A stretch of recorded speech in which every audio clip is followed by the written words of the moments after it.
हमारा ये काम करने का पर्पस या फिर मान लो मिशन, मान लो गवर्नमेंट भी भाग रही है, हम लोग भी भाग रहे हैं, सब लोग ऑर्गेनिक और नेचुरल प्राकृतिक खेती क्यों की सर? हमारे जब ग्रीन रेवोल्यूशन आया हमारे देश में तो वो क्यों आया? क्योंकि हमने जो प्रोडक्शन है हमारे अनाज का, हमारे चावल का, हमारी फसलों का जो कि कंज्यूम करता था हमारा देश, उसका प्रोडक्शन बढ़ाना था। क्योंकि खाना हमारे देश में नहीं था इतना, प्रोडक्शन बढ़ाने के लिए ग्रीन रेवोल्यूशन आया। लेकिन उसका ये किसी को नहीं पता था कि इतना डैमेज कर देगा हमारी मिट्टी को। अब मिट्टी को कैसे डैमेज किया सर? हमारी मिट्टी में हम पहले कोई फर्टिलाइजर नहीं डालते थे। क्या डालते थे? हम जो चीज़ें डालते थे उन्हीं पर ही हम वापस आ रहे हैं। इसे समझिएगा कैसे। हम डालते थे सर जो हमारे पशु का मलमूत्र था, जो हमारे पत्ते थे, जो हमारे फसलों का अवशेष था, पेड़ों से जो चीज़ें गिरती थी, वो जो सब चीज़ है ना सर, वो सब ऑर्गेनिक मैटर था। हम बाहर से कुछ नहीं लाके डालते थे। हमारे जो बड़े बुजुर्ग थे ज़मीनों में कुछ भी नहीं डालते थे खरीद कर मार्केट से सर। हम डालते थे केवल ऑर्गेनिक मैटर, खेत का पशु को या हमारे घर में, और वहाँ का सारा हमारे खेतों में। अब वो जब डलता था सर, ऑर्गेनिक मैटर क्या है? पत्ते हों, काव डंग हो, या फिर अपना किसी भी प्रकार का अवशेष हो फसल का, वो क्या है? हमारी धरती में जो माइक्रोब्स हैं, जो इंसेक्ट है, जो फंगाई है, उन सब का वो भोजन है। जब हमारी मिट्टी में वो जाता था तो बायोलॉजिकली हमारी मिट्टी एक्टिव थी, हमारी मिट्टी को फर्टिलाइजर की जरूरत पड़ती ही नहीं थी। लेकिन ग्रीन रेवोल्यूशन के बाद जब हमारी डिपेंडेंसी जो है बढ़ गई सर केमिकल्स पर, तो हमने इनपुट जो ऑर्गेनिक था वो डालना बंद कर दिया। और वो डालते भी जो लोग थे कि हम तो शुरू से डालते आ रहे हैं, घर का या पशु का जितना भी वेस्ट है सब कुछ खेत में, या अवशेष भी छोड़ते हैं, तो फिर जो लोग डालते भी आ रहे थे केमिकल की यूज की वजह से उनका कोई मतलब ही नहीं रह गया। क्योंकि आपकी जमीन में जब केमिकल पड़ा तो माइक्रोब्स भी मरेंगे सर। आप केचुए पे डालोगे यूरिया, वो तड़प तड़प के मर जाएगा 1 सेकंड में, 2-3 सेकंड में मैक्सिमम। तो जो लोग डालते भी थे उनका भी कंसेप्ट जीरो हो गया, क्योंकि कोई फायदा ही नहीं मिला।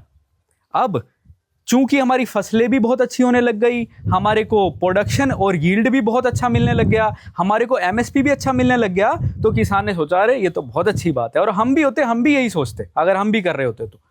अब दिक्कत कहाँ आई सर? दिक्कत यहाँ आई कि जो हमारी जमीनों की कैपेसिटी थी वाटर होल्ड करने की, जो हमारी जमीनों की मिट्टी की उपजाऊ क्षमता थी, जो हमारी ज़मीनों में जितना भी न्यूट्रिएंट था वो सब डैमेज होने लग गया। वो सब जो केचुआ है, माइक्रोब्स है, माइक्रो ऑर्गेनिजम्स है, वो सब मरने लग गए, नियर टू डेथ खत्म ही हो गए। आज की स्थिति ऐसी है सर, हमारी आप ज़मीनें देखोगे बिल्कुल पक्की हो चुकी है। जो लोग ज़मीन से जुड़े हुए हैं उनको सबको पता है, सब ज़मीनें पक्की हो चुकी हैं, हार्ड हो चुकी हैं। उसमें ना केचुआ है, ना माइक्रोब्स बचे हैं, ना माइक्रो ऑर्गेनिजम्स है, ना बायोलॉजिकल एक्टिविटी है, कुछ भी नहीं है। और जब कुछ भी नहीं होता सर, तो ज़मीन मांगती है सिर्फ और सिर्फ केमिकल। आप आदी हो जाते हो किसी चीज़ के, तो आपको वही चाहिए हेल्दी रहने के लिए, ग्रो करने के लिए, कुछ भी आपको सर्वाइवल के लिए भी चाहिए वो चीज़। आ जाइए सर। नमस्कार। नमस्कार सर। कहाँ से आए हैं? दिल्ली से। आ जाइए सर, आ जाइए, बैठिए। सही, आप सही आए हैं, बस 5 ही मिनट हुआ है, स्टार्ट करें। आ जाइए। नमस्कार सर। नमस्कार। नमस्कार सर। नमस्कार सर। नमस्कार। तो ज़मीनों में सर जब हमारे शक्ति ही नहीं रही, जब उसका ऑर्गेनिक कार्बन 0.2% तक आ गया, जो कि 1950-60 के दशक में 2%, 2.5% से भी ज़्यादा था। 0.2 का मतलब है सर, इसे देसी भाषा में समझते हैं थोड़ा, कि जब हमारी ज़मीन 0.5 से नीचे जाती है ऑर्गेनिक कार्बन में, तो ऑलरेडी वो साइंटिफिकली बंजर है। अगर आप उसमें कोई केमिकल नहीं डालेंगे वो उपज नहीं देगी, सीधी सी बात, या देगी तो ना के बराबर। तो जब ऑर्गेनिक कार्बन कम हो गया सर, सीधा रिलेशन है जमीन की मजबूती से ऑर्गेनिक कार्बन का। जितना ऑर्गेनिक कार्बन यानी उपजाऊ क्षमता ज्यादा होगी, उतनी जमीन मिट्टी मजबूत होगी और फसल अच्छी निकालेगी। जितना ऑर्गेनिक कार्बन कम होगा, उतनी उपजाऊ क्षमता जमीन की कम होगी। नियर टू डेथ है हमारी जमीनें सारी। अब ये सिस्टम आया सर कि जमीनों को एक्टिव कहां से किया जाए। हम लोग तो बहुत बाद में आए, हम लोग ने तो 2-3 साल से काम करना शुरू करा, लेकिन काफी लोगों ने आज से 20-20 साल पहले ही शुरू कर दिया कि जल्दी जमीनों को, मिट्टी को बचाओ। अगर नहीं बचाओगे सर, किसान के पास आज सबसे बड़ी पूंजी जो है उसकी जमीन है। केवल हमारे पास, आपके पास नौकरी है, बिजनेस होगा, कुछ भी होगा, किसान के पास केवल जमीन है। और वो जमीन ही है जो वो आगे अपनी पीढ़ी को देकर जाता है।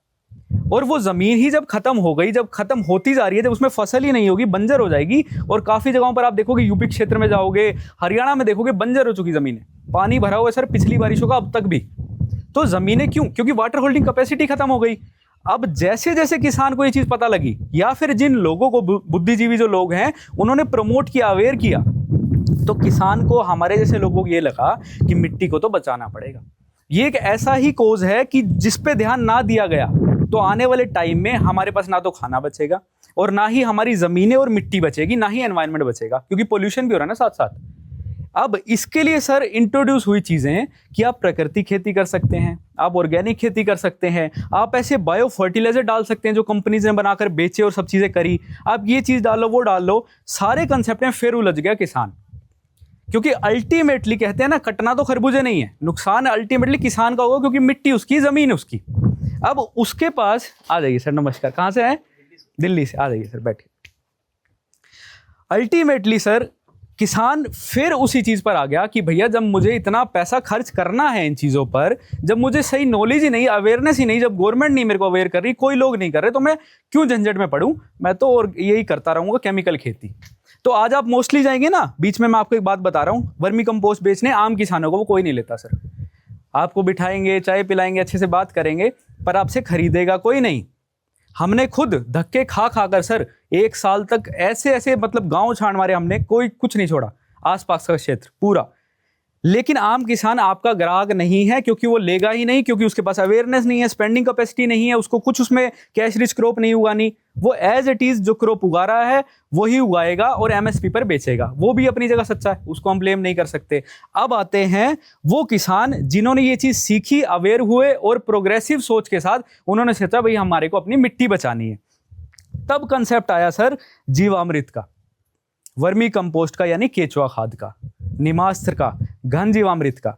हम भी आज जिस मॉडल पर चलते हैं सर, सिर्फ जीवामृत और वर्मी कंपोस्ट, इन 2 चीजों के बेस पर आप अपनी मिट्टी को जिंदा कर सकते हो। अब हम ये समझेंगे कि मिट्टी को जिंदा कर सकते हैं, ये तो आप बोलते हो, हमने सुना भी है, पर कैसे बोलते हो, थोड़ा सा हम डीप में जाएंगे, क्योंकि आप लोगों के लिए वो जानना जरूरी है, आप इस बिजनेस में उतर रहे हैं। सर जब हम अपनी मिट्टी में जीवामृत या फिर वर्मी कंपोस्ट जैसे फर्टिलाइजर्स बोल लो, गाय के गोबर से बने को अमृत बोल लो, कुछ भी बोल लो, जब यूज करते हैं तो उससे क्या इंपैक्ट पड़ता है हमारी मिट्टी में? सर जो हमारी मिट्टी में माइक्रोब्स हैं, मैंने जैसे शुरू में आपको बताया, जो लोग बैठे थे, कि ऑर्गेनिक मैटर माइक्रोब्स का फूड है, इंसेक्ट्स का, फंगाई का फूड है। ये क्या चीज है? ऑर्गेनिक मैटर है। जीवामृत क्या है? ऑर्गेनिक मैटर है। जब हम ये अपनी मिट्टी में डालते हैं तो जो माइक्रोब्स हैं हमारे सोइल के, वो इसको कंज्यूम करते हैं। वो जब कंज्यूम करते हैं तो मल्टीप्लाई होते हैं तो इसे ब्रेक डाउन करते हैं ऐसे पदार्थ में, जो कि हमारे मिट्टी का केचुआ है वो अट्रैक्ट होता है इसके पास। कैसे अट्रैक्ट होगा? जैसे मैंने बताया, गैया ने गोबर करा, नीचे पोर्स बन गए, माइक्रोब्स उसकी तरफ भागे, उसकी सुगंध से भागे, उसकी अवेलेबिलिटी से भागे, क्योंकि ऑर्गेनिक मैटर मिल ही नहीं रहा हमारी धरती को। जैसे ही हमने उसमें डाला ऑर्गेनिक मैटर, माइक्रोब्स ने खाया, मल्टीप्लाई हुए, केचुए को खाना मिला, केचुए ने अपना वर्क शुरू करा। अब जो केचुआ है वो है सारी नींव हमारी। अगर केचुआ है मिट्टी में तो सब कुछ है। केचुआ है तो न्यूट्रिएंट्स हैं, केचुआ है तो वाटर है, केचुआ है तो ऑक्सीजन है, केचुआ है तो हमारा प्लांट है और हेल्दी है और ना कोई उसमें बीमारी है। कैसे? ये मैं आपको समझाता हूं। केचुए को जैसे ही फूड मिला सर, वो एक्टिव हो गया, उसने पोर्स बनाने शुरू करे मिट्टी में। ये टॉपिक बाय द वे अभी हमने इसी बार हम लोग डिस्कस करें, पिछली ट्रेनिंग में हमने नहीं करा था। ये भी जानना जरूरी है, इसीलिए हमने इस बार ऐड किया। जब उसने पोर्स बनाए सर, उस पोर्स से क्या हुआ? उस पोर्स से सोचो किस किस चीज की सप्लाई हुई। पोर्स का मतलब उसने गलियां बनाई मिट्टी में, ऊपर से नीचे गया, नीचे से ऊपर गया, 24 घंटा काम करता है, अपने वजन जितना कंज्यूम करता है। जैसे ही वो ऊपर गया, उसने मिट्टी कंज्यूम करी सर, सॉइल पार्टिकल्स कंज्यूम करे, उसने माइक्रोब्स कंज्यूम करे, उसने जो न्यूट्रिएंट्स है उसको ऐसी स्थिति में ला दिया कि हमारा जो प्लांट है वो डायरेक्ट अपटेक कर सकता है, जो कि उसके पास अवेलेबल ही नहीं था। इसे ऐसे समझिए कि गेहूं है या आटा है, उसने रोटी में कन्वर्ट कर दिया और हमारा प्लांट रोटी खा सकता है, सीधी बात। तो उसने ऐसी कंडीशन बना दी कि हमारे प्लांट के लिए न्यूट्रिशन अवेलेबल हो गया, हमारे प्लांट के लिए वाटर अवेलेबल हो गया, हमारे प्लांट के लिए ऑक्सीजन अवेलेबल होगी, सारी चीज़ें अवेलेबल हो गई। और जो हमारी मिट्टी में 17 के 17 पोषक तत्व, मैक्रो और माइक्रो न्यूट्रिएंट्स थे, वो सब कुछ अवेलेबल होगा हमारे प्लांट्स को। कैसे? जब बारिश आएगी तो पोर्स होंगे, पानी उसके अंदर जाएगा, ग्राउंड वाटर रिचार्ज होगा। आज वो पोर्स बंद हो गए सर, पक्की हो गई ज़मीन, केचुआ मर गया, सब पोर्स बंद हो गए। वो ग्राउंड वाटर रिचार्ज करेगा हमारा केचुआ। आपने सबने सुनी होगी ये सब चीज़ें, लेकिन आप ये देखिए कि कैसे प्रोसेस चलता है, बायोलॉजी कैसे चलती है मिट्टी की। तो जैसे ही उसमें पोर्स बने, पानी आया, हवा आई, न्यूट्रिशन आया, सब कुछ आया। अब ऐसे जीव, ऐसे माइक्रोब्स और माइक्रो ऑर्गेनिजम्स एक्टिव हो गए हमारी मिट्टी में, जो कि हमारे एटमॉस्फेयर से नाइट्रोजन भी खींच के लाएंगे, काफ़ी सारे ऐसे न्यूट्रिएंट्स खींच के लाएंगे, अपटेक करेंगे ताकि प्लांट्स उसे ले सकें। वो सब चीज़ें सर चालू हो गई हमारी ज़मीन में। Main goal, and goal, final goal, हमारा पर्पज़ यही है और इसी के पीछे हम लोग भाग रहे हैं। ये जो प्रोडक्ट है हम लोग बना रहे हैं, बेच रहे हैं, कुछ भी कर रहे हैं, इसे प्रोडक्ट ना बोले तो ज़्यादा अच्छा है, क्योंकि ये एक ऐसी चीज़ है जो कि हमारी मिट्टी को रिवाइव कर सकती है। आज सर एक किसान नहीं तो भी जो एक अच्छी क्रॉप उगा रहा है, लाखों रुपए एक एकड़ में खर्च कर देता है सिर्फ केमिकल पर। जब उसने ये मेथड अपनाया तो उसका वो लाखों रुपया तो बचा ही बचा, जो उसका प्रोड्यूस निकलता था वो भी बढ़ा। और ये सिर्फ कहने की बात है नहीं, हमने हज़ारों एकड़ करवाया, किसानों ने वो चीज़ देखी, वो चीज़ करी। अब हम लोग कंपैरेटिवली ऐसा है कि या तो हम एक एनजीओ होते, तो हम एक एक किसान के पास जाते, दोबारा उसे कहते भाई ये करो, वो करो, प्लीज़ इसे इनिशिएट करो। अब हम वो चीज़ नहीं कर सकते, इसलिए सोशल मीडिया के माध्यम से ये चीज़ें करते हैं कि हाँ, हम बताते हैं आपको जो भी हेल्प चाहिए, आओ सीखो, करो, कोई इशू नहीं। आपको खाद चाहिए जितना भी ले जाओ, कोई इशू नहीं, आप लेकिन करो वो चीज़ें, क्योंकि प्रैक्टिकली आज नहीं करोगे तो मजबूरी में 3 साल बाद करनी पड़ेगी, लेकिन करनी पड़ेगी, ये चीज़ है। अब ये सर कंसेप्ट था कि हमारी मिट्टी को क्यों ज़रूरत है इन सब चीज़ों की, जीवामृत हो, वर्मी कंपोस्ट हो। अब हम आते हैं इसकी प्रोसेसिंग पर। फिर कंसेप्ट आया सर वर्मी का, क्योंकि जीवामृत एक ऐसी चीज़ है, आप बना तो सकते हो लेकिन आप सप्लाई नहीं कर सकते, फर्दर उसे मार्केट नहीं कर सकते, आप उसे बेच नहीं सकते पैक कर आप उसे सप्लाई नहीं कर सकते, एक्सपोर्ट नहीं कर सकते। फिर आया सर वर्मी कंपोस्ट का कंसेप्ट। अब वर्मी कंपोस्ट एक ऐसी चीज़ है जिसे आप बना भी इजीली सकते हैं, बेच भी सकते हैं, सप्लाई भी कर सकते हैं, एक्सपोर्ट भी कर सकते हैं, कहीं भी कुछ भी कर सकते हैं वर्मी कंपोस्ट के साथ। जब हमने आज से 3.5-4 साल पहले शुरू करा तो जो अवेलेबिलिटी थी, आज भी है कई क्षेत्रों में, लेकिन कहीं जगह कई दिक्कत भी आने लग गई। जो अवेलेबिलिटी थी इसका, जो मेन रॉ मटेरियल है काऊ डंग की, वो बहुत थी, और बहुत ऐसे थी कि हम लोग 20 पैसा प्रति किलो काऊ डंग उठाते थे, और 20 पैसा का मतलब है कि हमारे यहाँ पर पहुँच होता था 20 पैसे में। आज सर हम लोग देखते हैं यूपी में जो हमारे प्लांट है, 1-2 जगह और हैं, या हमारा भी जो प्लांट है सर 60-70 पैसे से कम में काऊ डंग नहीं आता। अल्टीमेटली क्या हुआ कि कॉस्टिंग हमारी थोड़ी सी तो बढ़नी थी, क्योंकि हमारा जो है रॉ मटेरियल महंगा हो गया। लेकिन जब कॉस्टिंग बढ़ी तो साइमल्टेनियसली इसकी डिमांड भी इतनी ज़्यादा बढ़ गई कि आप आज सर 1000, 1500, 2000 बेड कोई बड़ी बात नहीं, बहुत नॉर्मल बात है। हम लोग इसकी बेड्स में गिनती करते हैं, अगर टन में आप करोगे 3000 टन, 5000 टन सर हम लोग माल बनाते हैं, कोई बड़ी बात नहीं। आज आपका सिंगल बायर भी ये सारा माल उठा लेता है। ये इसलिए मैंने आपको एक ओवरव्यू दिया, क्योंकि वर्मी कंपोस्ट एक ऐसा प्रोडक्ट है जिसकी अवेयरनेस विद टाइम बढ़ी। ऐसा नहीं हुआ कि हाँ ये तो 20 साल पहले भी था सर कंसेप्ट। गवर्नमेंट गांव-गांव में इसकी यूनिट्स लगवाती थी, उस पर सब्सिडीज देती थी, सब चीज़ें करती थी, लेकिन कंजम्पशन नहीं था, लोगों को अवेयरनेस नहीं थी, कुछ भी नहीं था। आज सारा देश भाग रहा है इसके पीछे। क्यों सर? क्योंकि आपके पास, मैं नहीं कह रहा सिर्फ इंडिया में, कहीं भी पूरे विश्व में गाय के गोबर के अलावा कोई भी ऐसा पदार्थ नहीं है जो हमारी मिट्टी को जिंदा कर सके, जो हमारे पौधों को न्यूट्रिशन दे सके, तो वो है सिर्फ गाय का गोबर। अब फर्दर आप वैल्यू एडिशन करके उसमें जीवामृत बना दो, उसका वर्मी बना दो, नीमास्त्र बना दो, घन जीवामृत बना दो, कुछ भी बना दो, बनाना अल्टीमेटली बेस जो प्रोडक्ट है आपका काऊ डंग ही होगा। अब इस कंसेप्ट से सर ये कमर्शलाइज होना शुरू हुआ। कमर्शलाइज जब हम करते हैं सर वर्मी कंपोस्ट, तो कई इसमें पॉइंट्स हैं कि कैसी ज़मीन हो, कैसा रॉ मटेरियल हो, कैसा एनवायरनमेंट हो जहाँ पर हम करें, क्या केचुए का यूज़ होगा इसमें, क्या क्या चीज़ें चाहिएंगी, उसको मैं थोड़ा सा ब्रीफ कर देता हूँ ताकि आप लोग नोट भी कर लो जिनको नहीं पता। सर सबसे पहले या तो आपकी ओन्ड लैंड हो, खुद की लैंड हो, या फिर आप किराए पर लेंगे। हम मान के चल रहे हैं कि हम किराए पर लेंगे। जब हम किराए पर लैंड लेंगे सर, हमारे को कुछ चीज़ों का बहुत ध्यान रखना है, जो कि हमने भी एक्सपीरियंस है जानी कई सालों के, और लोगों के जो प्लांट लगवाए उनसे भी। सबसे पहले सर जो लैंड है हमारी, रोड से कनेक्टिविटी हो, लिंक रोड हो, चाहे हाईवे हो, कुछ भी हो, रोड पर हो। कल को आपकी गाड़ियां जाएंगी, ट्रैक्टर आएंगे, बहुत सारी लोग आएंगे, तो फिर कनेक्टिविटी हो रोड से, पहली बात। दूसरा सर ज़मीन की आपकी तारबंदी हो, अगर पशु की दिक्कत है तो, या फिर वहाँ पर कोई बंदा नहीं रहेगा संभालने के लिए तो। तारबंदी हो सर, या फिर बाउंड्री हो, नटशल। जमीन ऐसी हो जहां पर बारिशों में पानी ना भरता हो, पानी का भराव ना होता हो। सर इतने प्लांट्स हमने मतलब बंद होते देखे हैं सिर्फ इस चक्कर में, जो बारिशें आई 1-2 साल पहले, या आती भी, हमारे को नहीं पता, अनसर्टेन है सर, इस साल भी आ सकती, कुछ नहीं पता, लग तो नहीं रहा मौसम, लेकिन कुछ नहीं पता एनवायरनमेंट का। तो पानी भर जाएगा सर प्लांट में, केचुआ मर जाएगा, आपका बेड्स डूब जाएंगे, सब खत्म। आपका मेन बैकबोन कोस्टिंग प्लांट की है 80% केचुए की, बाकी तो रॉ मटेरियल है, गोबर है, उसकी नहीं है इतनी कोस्टिंग। पानी ना भरता हो जमीन पर, जमीन में आपको पानी की सुविधा हो और पानी मीठा हो, पानी खारा इसमें नहीं चलेगा। अभी सर से भी डिस्कस मैं कर रहा था, कितना खारा पानी नहीं चलेगा।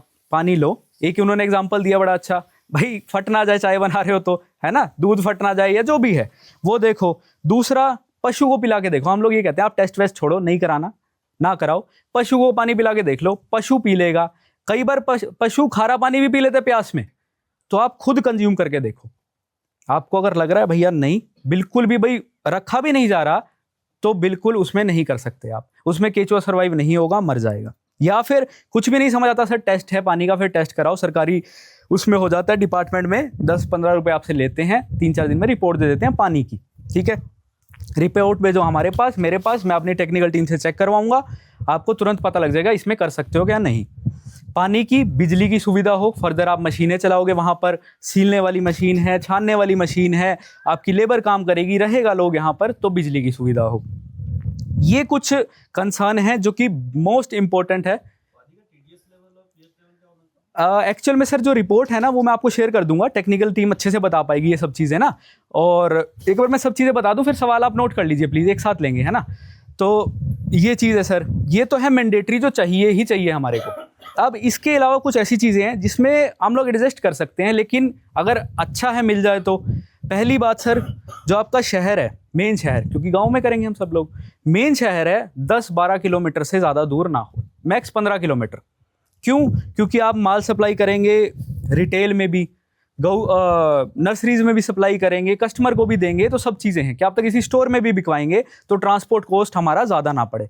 कभी आप काऊ डंग भी लाएंगे गौशालाओं से तो ज़्यादा ट्रांसपोर्ट कॉस्ट ना पड़े। पहली बात सर ये जो आपको रखनी है माइंड में। अगर मिल जाए ज़मीन आसपास तो बढ़िया, नहीं भी मिले तो कोई बात नहीं, ये एक ऐसा पॉइंट है जिसमें हम लोग एडजस्ट कर सकते हैं। ये कुछ चीज़ें थी जो ज़मीन आपने ढूंढते हुए फाइनल करते हुए याद रखनी है। ज़मीन का किराया जो है सर बहुत ज़्यादा ना हो। यहाँ पर आपको एक अंदाज़ बताऊँ, थोड़ा सा हमारे साइड महंगी है क्योंकि धान की ज़मीनें हैं, तो 80,000 70,000 ठेका है पर एकड़ का। लेकिन आप यूपी साइड जाओगे कहीं 50,000 भी है, कई जगहों पर और जाओगे वहाँ 30-35 हज़ार रुपये एकड़ भी है।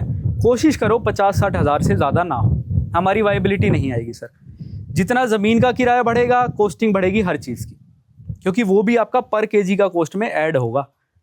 तो ये चीज़ का ध्यान रखो। ज़मीन सर आप जहाँ भी सेटअप करेंगे इसके लिए निश्चिंत रहिएगा कि भाई हम लोग सोचते हैं भाई सेटअप हो गया तो कल को ज़मीन खाली करनी पड़ जाए, मालिक हटा दे या कुछ चीज़ें हो जाए, तो ये जो है हम लोग शिफ्ट कर सकते हैं प्लांट, कोई दिक्कत वाली बात नहीं। अगर पॉलीथीन पर लगा हुआ है तो विदाउट पॉलीथीन शिफ्ट करने में दिक्कत आई, केचुआ आपका नहीं एक्सट्रैक्ट कर पाओगे। पॉलीथीन पर आप कहीं भी शिफ्ट कर सकते हो। ये चीज़ हो गई सर ज़मीन की। अब आ गई कि हम लोग जब सेटअप करते हैं तो हमारे को किन किन रिसोर्सेज की ज़रूरत पड़ती है, किन किन चीज़ों की ज़रूरत पड़ती है। सर जब हम कमर्शियली बात करते हैं ना, कमर्शियली पहले मैं इसका प्रोसेस बताऊंगा सारा, फिर आपको मार्केट का बताऊंगा जो कि सब लोग इंतज़ार भी कर रहे होंगे। तो जब हम सर इसको कमर्शियली करते हैं तो हमारे को लोग पूछते हैं भैया कितने बेड्स लगाने चाहिए, कितनी ज़मीन से शुरू करना चाहिए। शुरू करने को आप 1 बीघा से भी शुरू कर सकते हो, मैं कंसीडर कर रहा हूँ 5 बीघा एकड़ में, ठीक है। आपके क्या पता 2 हो, 3 बीघा हो, कुछ भी हो, मतलब एक मान के चलो कि 10,000 स्क्वायर फीट जगह से भी आप शुरू कर सकते हो।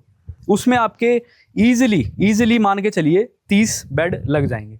30 bed with dimensions of 3 foot चौड़ा या 3.5 फुट भी कर सकते हैं मैक्सिमम, 30 फुट लंबा और 1.5 फुट ऊंचा। सर्दी में 2 फुट तक आप ले जा सकते हैं इजीली। नमस्कार सर, नमस्कार, आ जाइए। लंबाई सर कितनी भी कर सकते हो, कोई दिक्कत नहीं है। हम लोग लगवाते हैं 60 फुट का लगवा लो, 100 फुट का लगा लो, कोई दिक्कत नहीं, डिपेंड्स ऑन आप कितने एरिया में कर रहे हो।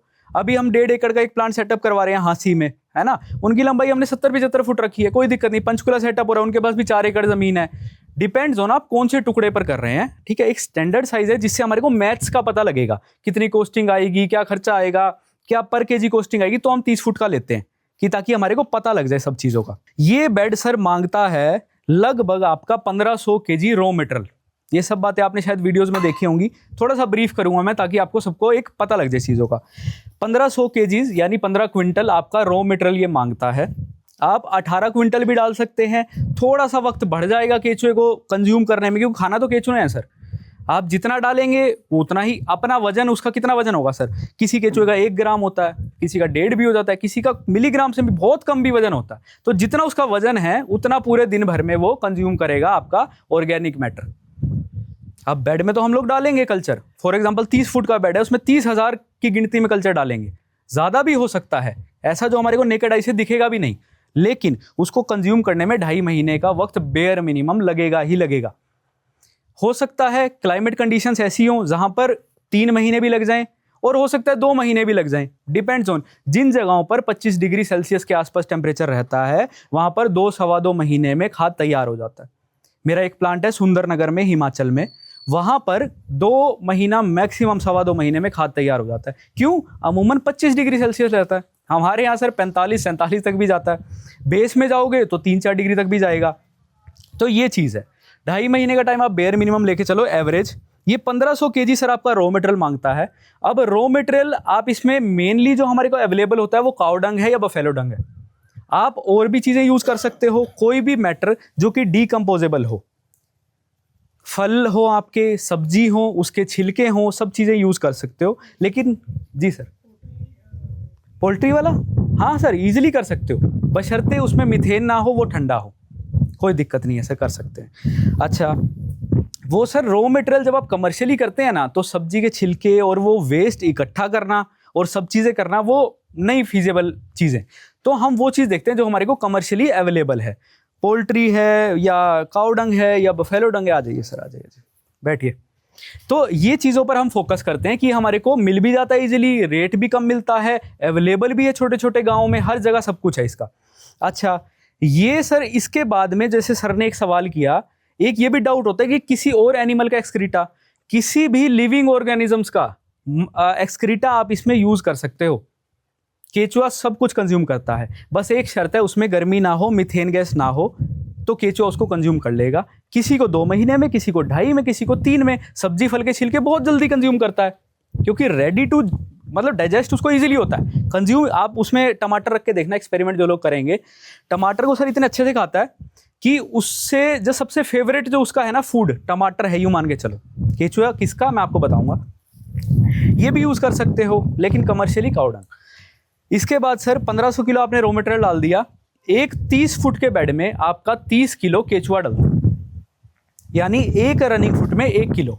50 फुट का बेड है तो 50 किलो डलेगा, 100 फुट का बेड है तो 100 किलो डलेगा। ये एक वो क्वांटिटी है जिसमें आपको 2.5 महीने में वो खाद दे के देगा। आप 2 किलो भी डाल सकते हैं 30 फुट के बेड में, कोई दिक्कत नहीं है, खाएगा वो भी, लेकिन वहीं वो 6 महीने लगा देगा, है ना। हम ये सोचते हैं कि हमारी जितनी साइकिल बढ़ जाए उतना बढ़िया, जितनी स्पीड बढ़ जाए, क्योंकि जितना ज़्यादा आपका टाइम खर्च होगा उतनी ज़्यादा आपकी कॉस्टिंग बढ़ेगी सर अल्टीमेटली। इसमें सबसे ज़्यादा जो आपका ध्यान रखने वाली चीज़ है वो है कॉस्टिंग। जितना कम कॉस्टिंग उतना ज़्यादा आपका प्रॉफिट, सीधी सी बात है। अगर आप होलसेल कर रहे हैं तो, अगर आप रिटेल कर रहे हैं सर कोई दिक्कत नहीं, 1000, 1500, 2000% का भी लोग प्रॉफिट कर रहे हैं। 3 रुपये में, 4 रुपये में आप बना रहे हैं, लोग 150 रुपये किलो भी बेच रहे हैं सर। NCR में पैकेजिंग से आप जाओगे ना ऑर्गेनिक स्टोर्स में, वहाँ पर हमारी भी वो है प्लानिंग, सात्विक को हम लोग वहाँ रखवाएंगे। मेरे 1-2 जानकार हैं, दोस्त यार हैं जिनके ऑर्गेनिक स्टोर्स हैं जहाँ पर पूरा ऑर्गेनिक फूड बिकता है, ऑर्गेनिक घी, ऑर्गेनिक दालें, ऑर्गेनिक चावल, सब चीज़ें। वहाँ पर सर 150 रुपये का भी पर केजी बिकता है। नर्सरीज जो हैं आप देखेंगे बड़े शहरों में, वहाँ 100 रुपीज़ का पर केजी नर्सरीज बेचते हैं ओपन में, है ना। आपसे लेंगे यार हम तो 30 रुपये ले सकते हैं, 30 रुपये किलो, है ना। वो सर 100 रुपये का बेचते हैं। डिपेंड्स ऑन सर, आपके पास डिस्ट्रीब्यूशन है, आपके पास नेटवर्क है, आप कुछ भी कर सकते हैं। ये ओपन मार्केट है। आप 6 रुपये किलो से लेकर सर और 150 छोड़ो, मतलब कितना रुपए भी बेच सकते हैं आप इसे। डिपेंड्स ऑन आप किसको कैटर कर रहे हो, क्या आपकी ऑडियंस है, कितनी उसकी स्पेंडिंग पावर है, क्या आपकी क्वालिटी है ना। तो वो सब चीज़ें इसमें है सर। मैं जो आपको बता रहा था, 30 किलो केचुआ डलेगा 30 फुट के बेड में। नीचे हमने पन्नी बिछानी होती है 250 माइक्रोन की, इसमें पन्नी लगती है। पन्नी बोलो, तिरपाल बोल लो, क्योंकि हमारे को उसमें एटलीस्ट 2-3 साइकिल निकालनी है, नहीं तो हमारी कॉस्टिंग इतनी आ जाएगी, हम तो पन्नियाँ बदलते रह जाएंगे। ध्यान रखना है जब भी लेबर काम करे, पन्नी पर ना लगे, कस्सी वस्सी, पन्नी फट जाएगी जी। तो पन्नी बिछ गई, बेड बन गया, कबरनुमा शेप में बेड बनते हैं, आपको हम लोग अभी राउंड करवा देंगे। ऐसे बेड बनते हैं सर गोलाई में। बेड बन गया आपका, केचुआ डाल दिया आपने, उसे ढक दिया, किसी भी रॉ मटेरियल से ढक सकते हो, कोई भी अवशेष हो। हम लोग प्रायोरिटी देते हैं कि भाई केले के पत्ते हो, या फिर ग्रीन नेट हो, पराली हो, या फिर बोरी हो, गनी बैग्स हो। सर्दी में ग्रीन नेट आपने अवॉइड करना है, क्योंकि ग्रीन नेट अल्टीमेटली प्लास्टिक ही है। प्लास्टिक गर्मी बढ़ाएगा, एक तो धूप, फिर प्लास्टिक, फिर अंदर जितना भी है वो जिंदा कल्चर है, तो उसके लिए बहुत दिक्कत है। तो कोशिश करो केले के पत्ते हो, पराली हो, कुछ आपका डीकम्पोजेबल मैटर हो, क्योंकि जो केचुआ है सर वो केले के पत्ते भी कंज्यूम कर लेगा, उसमें फॉस्फोरस है, फॉस्फोरस से हमारी खाद भी फॉस्फोरस रिच हो जाएगी, वो एक बहुत बड़ा बेनिफिट है। साथ ही में जो बोरी है गनी बैग, वो भी डीकम्पोजेबल है, वो भी केचुआ कंज्यूम कर लेता है, तो आपका कुछ भी वेस्ट नहीं जाता। हम लोग जो भी इसमें यूज करते हैं, सिर्फ एक मैटर है ऐसा जो कि हम डीकम्पोजेबल यूज नहीं करते, वो भी इसलिए क्योंकि मिट्टी से हमारा संपर्क ना हो, वो है पॉलीथीन। बाकी सब चीज़ें इसमें सस्टेनेबल हैं, जीरो कॉस्ट हैं, बिल्कुल ऐसी हैं जो प्रकृति को कोई नुकसान नहीं पहुंचा सकती। पॉलीथीन भी हम लोग कोशिश करते हैं मैक्सिमम यूटिलाइजेशन लें, एटलीस्ट 1 साल तक हम लोग चलाएं, 3 से 4 साइकिल हम लोग बेयर मिनिमम इसमें जो है निकालें।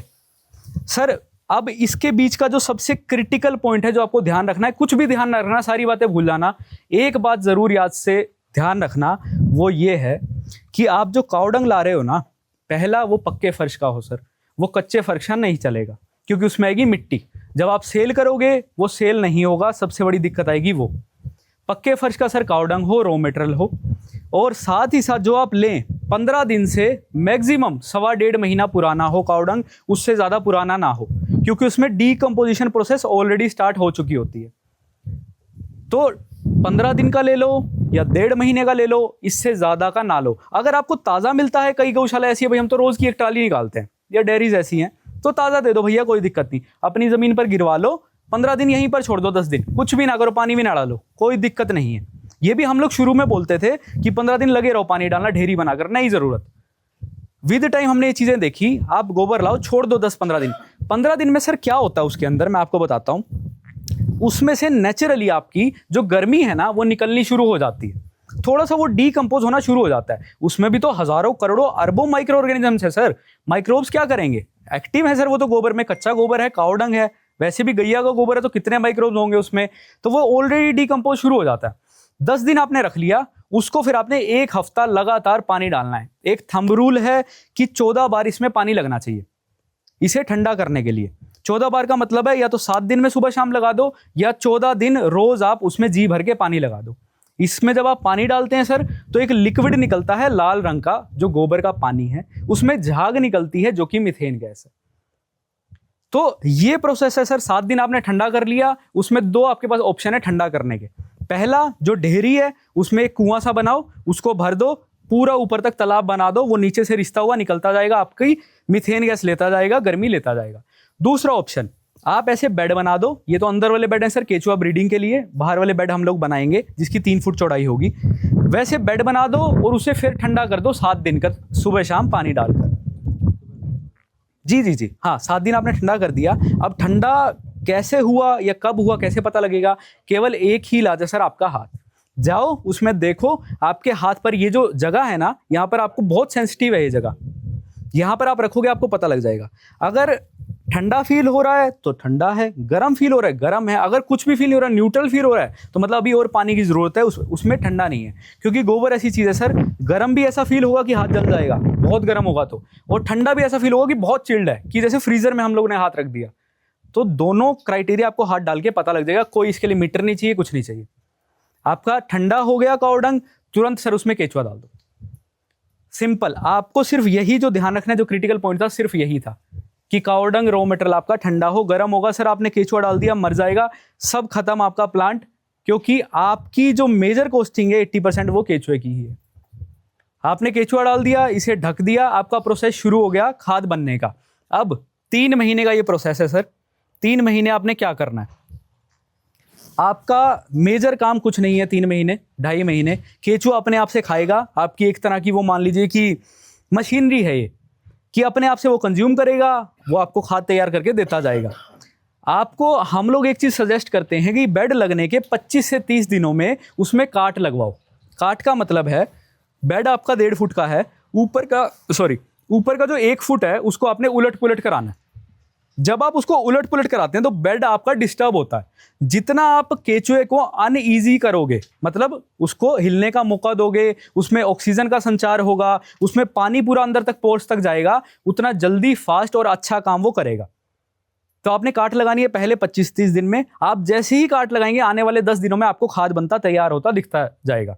खाद कैसे पता लगेगा? अभी ये काव डंग है सर, सबको पता है। खाद बनेगा चाय पत्ती की तरह दिखना शुरू हो जाएगा। ये तो वेस्ट है। जब खाद बनता है तो चाय पत्ती की तरह, आपने शायद देखा भी होगा कई लोगों ने, तो वो चाय पत्ती की तरह आपको ऊपर दिखना शुरू हो जाएगा। मतलब आपका केचुआ अच्छे से वर्क कर रहा है, खाद बनना शुरू हो गया। ये टोटल 2.5 से 3 महीने का प्रोसेस रहेगा। पहली साइकिल में मान के चलना बेयर मिनिमम 3 महीने आपके लगेंगे विद साइकिल, क्योंकि केचुआ रिप्रोडक्शन भी करता है तो आपकी साइकिल की जो स्पीड है, पेस है, वो भी बढ़ता जाएगा। केचुआ रिप्रोडक्शन कब करता है सर? सबसे बड़ा एक मिथ है साइंटिफिकली, क्योंकि किताबें किसी ने नहीं पढ़ी है ना, लेकिन धंधा सबको आता है आज की डेट में, बेचना सबको आता है। तो एक्चुअली सर केचुआ रिप्रोड्यूस करता है केवल बारिशों में, या फिर फरवरी के मौसम में, या अक्टूबर में, ऐसे टाइम पर एंड में जब 25 डिग्री के आसपास टेम्परेचर होता। या तो वो बारिशों में करेगा जब उसे प्योर वाटर मिलेगा, प्रकृति से पानी मिलेगा, या तो तब ब्रीड करेगा, या फिर जब 25 डिग्री सेल्सियस होगा, मौसम बिल्कुल न्यूट्रल होगा, तब वो ब्रीड करेगा, रिप्रोड्यूस करेगा। आपका केचुआ लोग बोलते हैं कि हर 3 महीने में डबल होता है, लेकिन एक्चुअली केचुआ 8 से 12 महीने लगाता है डबल होने में। यानी आज जितना आपने केचुआ डाला, फॉर एग्जांपल आपने 10 बेड लगाए, 300 किलो उसमें कल्चर डाला आपने 30 फुट के बेड में, उसको 8 से 12 महीने लगेंगे जब आप उसको बेड्स में डबल कर पाएंगे। हम लोग उसे, ऐसा भी नहीं है कि भाई उसे डबल हम लोग नहीं कर सकते, कर सकते हैं। आप तीसरी साइकिल में, दूसरी साइकिल में आप बेड्स जितने लगाएं डबल भी कर सकते हैं, लेकिन जो प्रोसेस आप सोच रहे हैं कि जिस स्पीड से वो कर रहा था, खाद बना रहा था, उस स्पीड से वो नहीं बनाएगा, क्योंकि आपने डिवाइड कर दिया।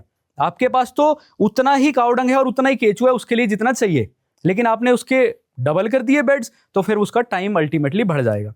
तो ये सोच के चलिए कि 8 से 12 महीने बेयर मिनिमम इसको लगेंगे। अब केचुआ सर, इसमें काफ़ी तरह का केचुआ है, अफ्रीकन है, ऑस्ट्रेलियन है, और राम गोपाल है, पता नहीं कितने केचुए हैं जो कि लोग क्लेम भी करते हैं वर्मी कंपोस्ट बनाता है। लेकिन साइंटिफिकली जो आइसीनिया फर्टिडी ऑस्ट्रेलियन ब्रीड का जो केचुआ है, आइसीनिया फर्टिडा, ये केचुआ पूरे विश्व में, नॉट ओनली इन भारत, पूरे विश्व में वर्मी कंपोस्ट बनाने के लिए सबसे बेस्ट माना जाता है। क्यों? वो मैं आप लोगों को बताता हूँ सर। ये बेयर मिनिमम साइंटिफिकली तो 4 डिग्री सेल्सियस बोलते हैं और मैक्सिमम 48 डिग्री सेल्सियस, लेकिन हमने इसे 4 से नीचे भी और 48 से ऊपर भी सर्वाइव होता देखा है प्रैक्टिकली हमारे प्लांट्स में।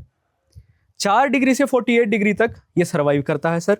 हर मौसम में आपको खाद देता है 12 को 12 महीने। सर्दी में थोड़ा सा डोरमेंट हो जाता है, मरता नहीं, थोड़ा सा स्लो हो जाता है। कोई क्रॉप होगी वो भी स्लो होगी, थोड़ा सा स्लो हो जाता है वर्किंग में, तो थोड़ी सी साइकिल बढ़ जाती है, तभी हम 4 साइकिल मानते हैं मैक्सिमम साल में।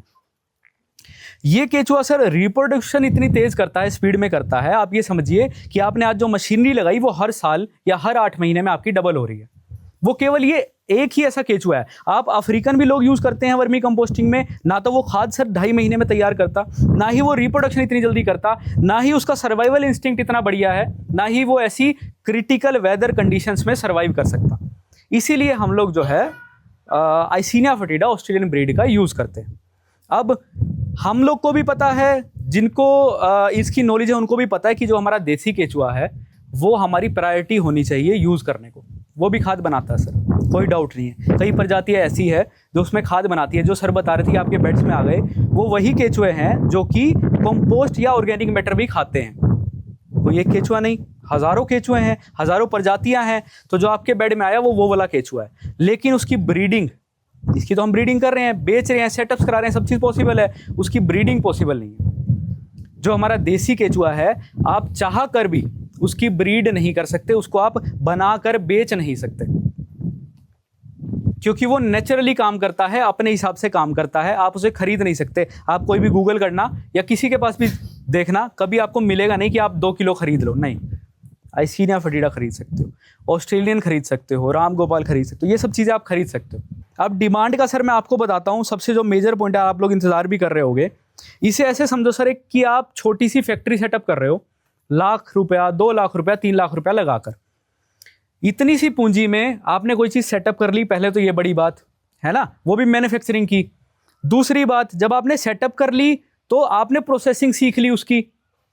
हमने जो सीखा 3-4 साल में, हम लोग आपको बता रहे हैं 15-20 मिनट में, 1 घंटे में, 2 घंटे में, है ना। आपने वो चीज़ ग्रैब कर कर और सीख ली, आपने बना दी वो चीज़। अब आई बेचने की बारी। सर बेचने का सबसे जो मेजर इसका मार्केट है ना, वो केवल 4 ही हैं होलसेल के। पहला है sir poly houses, net houses. कहने का मतलब जो किसान आपकी फल सब्जी की खेती कर रहा है, मतलब सब्जी की, मेनली पॉली हाउसेज में सब्जी की जो खेती कर रहा है। दूसरा सर बाग बगीचे वाला किसान, चाहे सेब हो, ब्लूबेरी हो, आम हो, कुछ भी हो, वो किसान इसको परचेज करता है। तीसरा आपका बड़ा मार्केट है नर्सरीज। किसी जगह पर आपको अच्छा रेट भी मिल जाता है, किसी पर कम भी मिल जाता है, किसी जगह आपको कैश का भी मिल जाता है, किसी जगह उधार भी देना पड़ता है। लेकिन नर्सरीज ऐसी आपकी 12 महीने की ग्राहक है। आपने क्रैक कर लिया कि भी हाँ इनको कितना टन माल चाहिए। एक छोटा सा एग्जांपल दूं आपको मैंने जब हिसार में क्रैक किया था सर, आज से 3 साल पहले, मेरे शहर में 100 नर्सरीज हैं। एक नर्सरी एवरेजली पर महीना ऑफ सीजन और ऑन सीजन, एवरेज बता रहा हूं मैं आपको, 5 टन वर्मी कंपोस्ट बेचता है। सीजन में क्या पता 10 बेचे और ऑफ सीजन में क्या पता 2 बेचे। मैं आपको एवरेज बता रहा हूँ 5 टन की। 500 टन का सर मार्केट है छोटे से शहर में, छोटा सा शहर, कई लोगों ने नाम भी नहीं सुना होगा। 500 टन का सिर्फ नर्सरी उठाती है। बना कितने रोगले हैं, कितने लोग प्रोडक्शन कर रहे हैं और क्वालिटी प्रोडक्शन कर रहे हैं और बेच पा रहे हैं कहीं तक भी। एक नर्सरी का एग्जांपल था, कहीं तक भी कंपैरेटिवली बहुत कम है। अगर आप डिमांड वाइज कंपेयर करोगे, हम लोग अपने क्षेत्र में देखते हैं, अच्छा ये प्लांट है, ये है, ये है, ये है, 5 प्लांट हो गए, कितनी प्रोडक्शन होगी सबकी? 1000 टन, 1500 टन। सर नर्सरी का पर महीने का मार्केट हो गया, साल का 6000 टन का मार्केट हो गया सर। एक छोटे से सिटी की मैं बात कर रहा हूं आपको। कितने सिटीज हैं, कितने बड़े बड़े शहर भी हैं, कितने एनसीआर हैं, क्या है। और ये सब चीजें तो आपकी लोकल मार्केट की हो गई। इसके बाद आ गए सर आपका जो मार्केट बड़ा है वो है रिटेल कस्टमर का। अब ये रिटेल वाला ऐसा मार्केट है कि आप 3 रुपए 4 रुपए किलो के प्रोडक्ट को 100 रुपए किलो भी अगर बेच रहे हो तो उसमें आप ये सोचो कितने % का आपका मार्जिन हो गया। लेकिन उसके लिए एफर्ट भी फिर उतना है। अगर होलसेल में बेचना आपका एफर्ट उतना नहीं है। आप जाओगे नर्सरी पर, उससे पूछोगे भैया क्या रेट लेते हो, बोला मेरा तो 5 आ रहा है। बोला ठीक है, हम सोचेंगे यार कॉस्टिंग निकल रही है, 1 आध रुपया बच रहा है, ठीक है 5 भैया मैं भिजवा दूंगा, कैश पे काम करूंगा, ठीक है 5 टन माल चाहिए आपको, मैं भिजवा दूंगा। बोला मैं तो उससे ले रहा हूँ, पहले वाले बंदे से, माल दिखाओ, ये है, अच्छा ठीक है माल क्या रेट दे रहा है, ये दे रहा है, मैं आपको 10 पैसा कम दे दूंगा, 20 पैसा कम दे दूंगा, कैश पे काम करूंगा, ये रहा माल, भिजवाओ, फारिग करो। ये मुश्किल नहीं है। मुश्किल क्या है, जब आप ब्रांड में उतरेंगे, रिटेल कस्टमर को डोर टू डोर या फिर D2C करने, जिसकी मैं बात पहले कर रहा था, जो सर ने फोन में खोल के भी दिखाया। अगर कोई 200 रुपए किलो बेच पा रहा है सर ऑनलाइन, तो छोटी बात नहीं है ये। तो वो जो रिटेल बनाना है ना आपको, उसमें प्रॉफिट भी बहुत है लेकिन मेहनत भी कंपैरेटिवली बहुत है। कोई भी ब्रांड फैक्ट्री आप शुरू करते हो सर, एटलीस्ट बिजनेस को 1000 दिन लगते हैं उस स्टेज तक पहुंचने में कि आप सस्टेन कर पाओगे। अब ग्रोथ का टाइम है, 3 साल 1000 दिन। अब इसे वैसे ट्रीट करो। लोग कहते हैं यार माल बन गया हमारा तो बिक नहीं रहा, ये कोई डाउट नहीं है, सबको पता है। अच्छा नहीं बिक रहा, क्यों नहीं बिक रहा? पहले रिसर्च आपने की थी। आप सब भी जो शुरू करोगे, पहले रिसर्च करो।